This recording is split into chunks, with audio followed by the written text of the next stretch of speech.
Okay guys, here's another task. Sacrifice a free bishop or simply sack your bishop in order to win fast. Now I know some of you guys may think this is just crazy, but the wisest would be able to realize that what I'm teaching you guys are positional sacrifices. This is where you sack a big piece in order to take your opponent out of his prep. You make them lose their right to castle, and then later on you emerge with a better position. So if you're interested to learn more, stay tuned and let's get started. Trap number 1, in the pierce defense or in the perk defense. So simply start with e4, and yep, black will play d6. And now instead of going pawn to d4, you go bishop c4. Like always, let me turn on the Lichess database because I just want to be showing you the top played moves. So you can see knight to f6 is by far the top played move in the Lichess database. Now this is when you go d4, completely sacrificing your pawn on e4, and you can see that's what everybody plays, knight takes e4. What's the main idea? Well, the plan is to sack our bishop and make our opponent lose their right to castle. After king takes f7 and queen h5 check and pawn to g6, then you go queen d5 check. And on the next move, you'll be able to get back your piece. So you can see that black will play the rest of the game, maybe with his king on the center. And these are the kinds of moves that will take most of your beginner opponents out of their prep. Next, you are going to start expanding on the king side like this. Again, you can see rook f8 is what everybody plays. And now you go h4. The idea is to mess up black's pawn structure on the king side, and then you continue developing as highlighted. So after you play d4, sacrificing your pawn on e4, what if black doesn't take your pawn? And let's say they play the second most played move, pawn to g6, stopping your queen h5 check. Well, one line I can recommend is to go knight c3. And of course, g6 prepares for bishop g7. Once again, you go h4, expanding on the king side. Because again, if they castle short like what everybody does, you go h5. Yes, ladies and gentlemen, in this line, it is very much okay to sack your rook as well. You open up the h file and more lines for your pieces. One may think the d5 pawn is hanging, but after you play knight to f3, attacking the bishop, now the plan is very clear because you want to mate on h7. Let's say h6, you can even take on f7 with your knight, and the best that black can do here is to give up their rook. Otherwise, the game is going to end in the most embarrassing way like this or this. Before I move on to another trap, if you guys think I'm too fast, you can make use of the YouTube feature somewhere around here on the settings icon and reduce the speed to -1.25. After the video ends, you can again click the settings icon and restore the speed back to normal.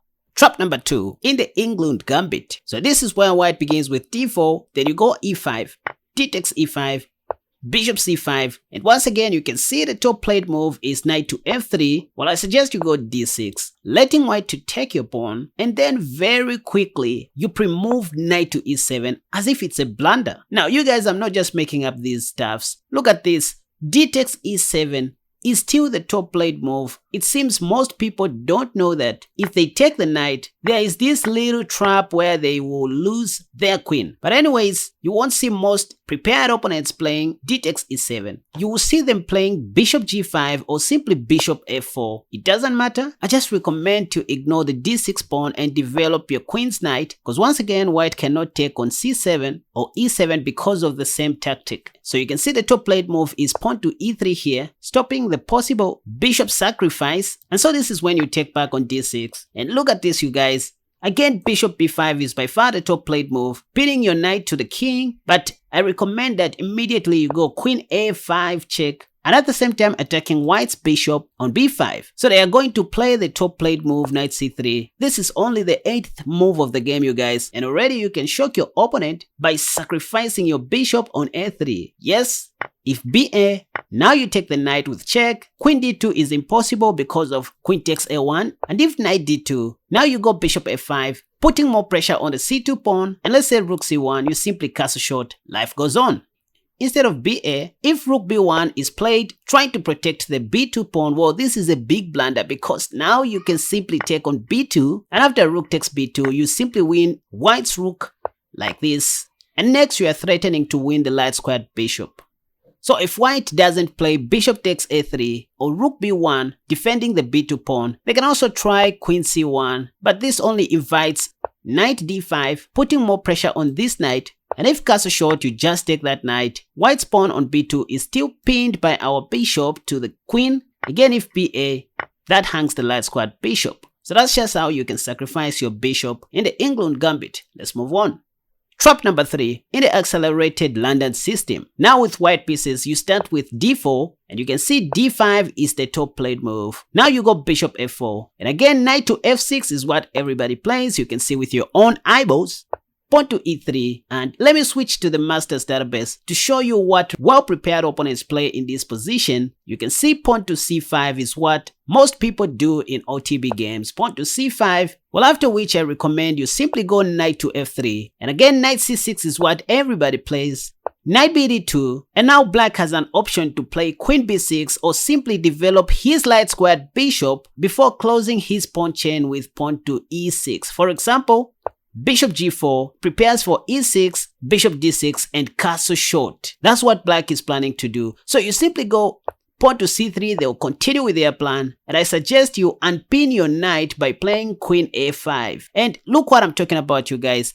You will see that bishop d6 is what everybody plays, which is a blunder. Because now you have an option to again sack your bishop on a6. Just like what we did in the England gambit, you guys. Because if ba, now you can simply take the knight with check. If queen d7, the rook on a8 falls. If knight d7, that hangs the bishop. And well, if black plays king e7, the only sensible move, you should first of all go queen b7 check, maybe trying to win the pawn on a6. If queen d7, first of all you take the bishop, black has to take with his king, and then you win a free pawn. If the king goes back to e7, you are going to win another free pawn on a6. How is this pawn free? Because you can go queen b4 check, and on the next move you are going to triple fork black's king, his queen, and the light squared bishop. Game over. So that's why in most cases you won't see black taking on a6. After you sacrifice your bishop, they may play something like bishop takes a4, which is the top played move, but this only allows you to take on b7, attacking the rook on a8 and the knight on c6. They all castle short. Now that's when you can take the free knight, and on the next move, you don't even take the rook, even if you can, but you first of all play an in-between move, d takes c5, putting more pressure on the free bishop. So they have to take, and that's when you take the rook. Game over. Instead of bishop takes a6 or bishop f4, if they think of defending all of their pieces with queen c7, well, you first of all take the poor bishop, and after queen takes d6, again you have bishop takes b7, the same problem. So if you want to know more about this trap and other London system related traps, you can watch the video that has popped up in the card above called the 10 best London system traps. Let's move on. Trap number 4, the Bushgas Gambit. Now this looks like the Stafford Gambit, except that we do not play knight to f6 in this position, but rather go bishop c5, still sacrificing our pawn on e5. And again, you can see in the Lichess database, you guys, most people are used to moving their bishop first because they thought you were going to play knight c6 defending the e5 pawn. So they play this move automatically. That's why it's the top played move, bishop c4. But if you want to know what to do against knight takes e5, you can simply watch the video that has popped up in the card above where I covered this gambit in more detail. But anyways, bishop c4 is what most people are going to play, especially if they didn't see that your pawn on e5 was hanging. So here I suggest you play the move that I didn't recommend in my last Bushgas Gambit video, pawn to d5 right away. The idea is that if they play the top played move, e takes d5, as you can see, now you can go pawn to e4, harassing the knight on f3. Again, you can see knight on e5 is by far the top played move, you guys. And this is when you can simply sack your bishop, making white to lose his right to castle, and then you go queen f6 check. You want to win back your piece. If they go king g1 like what most people do, you simply take back your knight. And look at this, you guys. Knight to c3 is the top played move, which is a blunder because that hangs the light squared bishop after queen d4 check. I mean, even if white plays pawn to d4 in this position instead of knight c3, you can just take that with ampersand, and after queen takes d3, you don't want to exchange your queens. If they play knight c3, you castle short, done. So once again, after white plays bishop c4, I still recommend to go d5. Then this time you might not see them taking with their pawn. Instead, they may do it with their bishop. What do? You don't resign. You simply go knight to f6. You want to take their light squared bishop. And see this position, you guys, they don't know what they're doing. For example, the top played move is knight to c3, which is a mistake because that allows you to take their bishop pair. And after knight takes d5, you first of all castle short, giving up another pawn on e5. If knight takes e5, that's when you go c6. The whole idea is to make them lose their right to castle once again. King takes f2, you go queen d4 check. And if they play the top played move once again, king f1, you don't even have to take the knight on e5 right away. You have pawn to f5, which will open up the f file for your rook. And on the next move, you're going to win this knight and continue putting more pressure on white. Alright.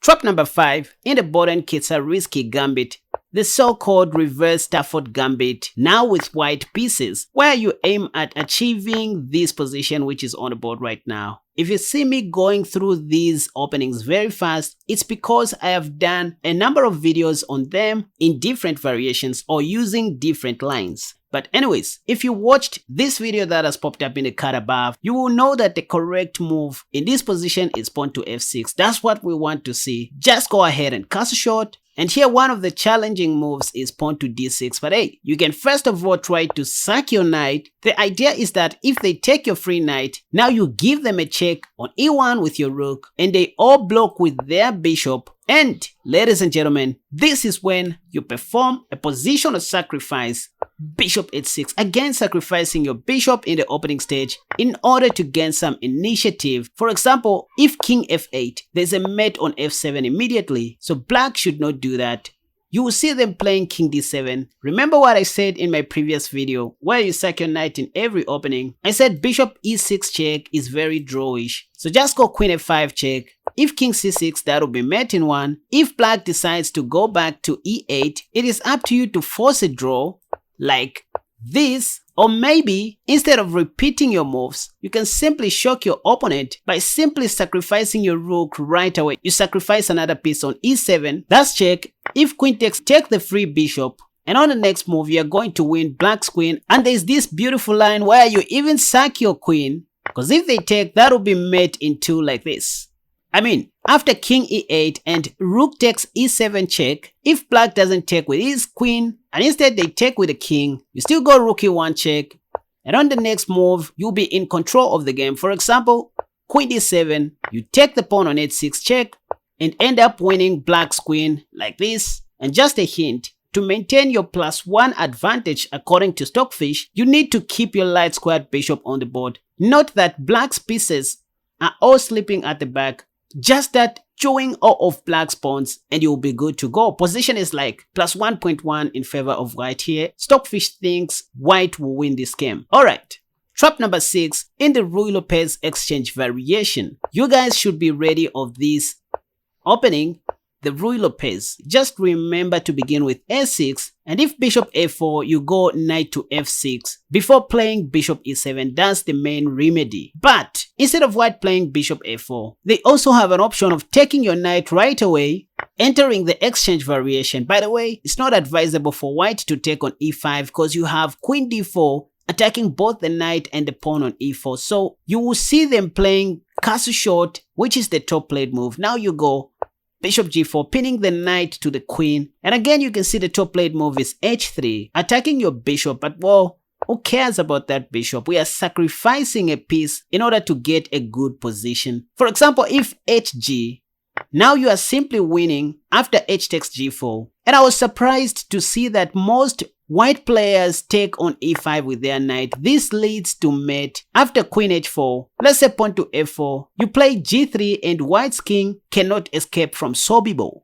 So again, after bishop g4 and then they play h3, I suggest you still go pawn to h5. Now instead of taking, you may see white playing pawn to d3, the top played move. Please don't play knight to f6, that will be losing, because that will only obstruct your queen's vision on h4, and that will allow white to freely take your light squared bishop. So better play queen f6, an improved prophylactic move. Again, white cannot take your bishop. They all play knight bd2 as you can see. So now you go pawn to g5, you keep on attacking. If they play knight c4, just go ahead and simplify the game, and you can see how bad white's pawn structure is. On the next move, you play f6 and develop your pieces as highlighted. Done. So that's it for today, you guys. If at all you enjoyed watching this video, don't hesitate to give it a thumbs up and do subscribe to my channel if at all you haven't already, because that motivates a lot. Not to mention that my courses are still very affordable and you can get them at www.casperchess.com, and be sure to sign up for my free masterclass. The link is in the description down below, and also join me on Patreon for more detailed studies. And so thank you so much for watching this video once again. Until next time, bye bye.